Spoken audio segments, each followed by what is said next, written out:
Welcome to the Incy alphabet, bite-sized lettering tutorials for your busy life. It's time for day 3 of the letter G.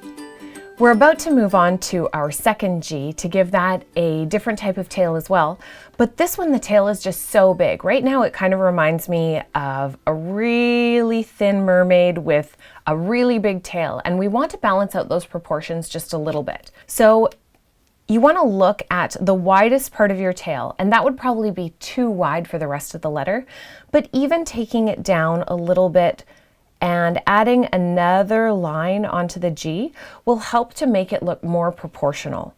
So we'll add another line onto the thickness downstroke there and another one out to the front of the G. And the reason I added it out to the front here was because if you add it to the inside, then your G circle, that oval right in the middle, is going to get really small and compressed looking. Whereas if you add it to the outside, it still keeps that nice oval shape on the inside of your loop here. And then over here, I added it to the outside for the same sort of reason. I'm always looking at the inside proportions as well of the letter, and I don't necessarily, and this isn't how everyone teaches it, but I don't necessarily always add that second stroke or the extra width to one side of the letter, because sometimes looking at it as an entire letter rather than a rule will help you end up with a more balanced and proportional letter. So we're done with that one. It looks much better now that it has plumped up a little bit, and we're going to move over to this G. Looking at the tail, right now we don't have any tail ending to do anything special off of. So if you think back to B, we were doing some flourishing there, and you can do your tail to have some flourishing facing either way. So for instance, you could have your flourish come that way off of the tail, so it's going behind, or you could have it forward off of the tail so that it's coming out in front.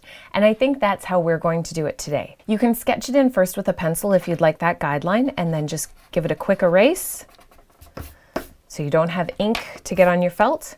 And now we're going to trace over this with the color of your choosing. So trace, get that downstroke in there. And if you want more control, you can always build up your letter by doing a downstroke here that's just thin, but it might give you better control over your pen. A thin stroke here.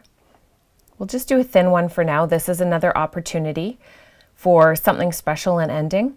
And now we're going to be doing this flourish. So instead of looping all the way around, you want to just do a little bit, downstroke, and then out to the front. And now we get to choose how we're going to end this off. This one we ended off with the large flare. So let's add a point to this one, because while you might think a point will be easy to add, there are a few tricks to it. You want to imagine this as your guideline. So rather than just creating a point by doing something like that, that wouldn't give you that beautiful soft curve that you've established with your guideline.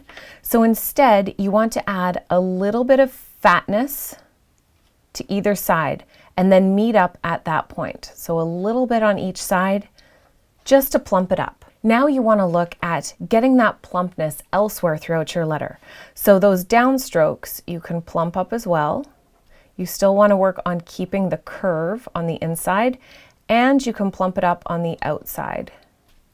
Work on really developing that curve. And you can see following that line actually allowed me to correct a little bit of a wave in the downstroke. So sometimes going back over your lines can be really helpful. Now, if we were to exaggerate this and make this one really thick as well, it's going to sort of take over the G and pull the I the wrong way. So we can just make this a tiny little pointed line. And you can do that just by getting light strokes in there until you end up with a point.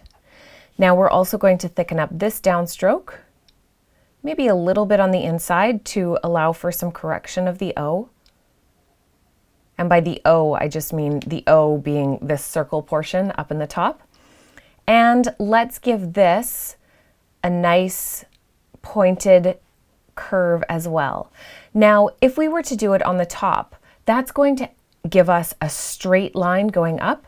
So instead of that, let's add most of our weight to the side out front, which will help to maintain that moon or curved shape. You sort of want to think of it like that, like you're creating little moons on the ends of your exit strokes here and here. And this has given us two very different styles of G. Of course, you can try to switch it up, even flip this tail to the other side, but now you have a few more options for not only your G letter, but also for the endings of each of your strokes. Don't forget to share your work with the hashtag incyalphabet. That way it will motivate us not only to create, but also to create together.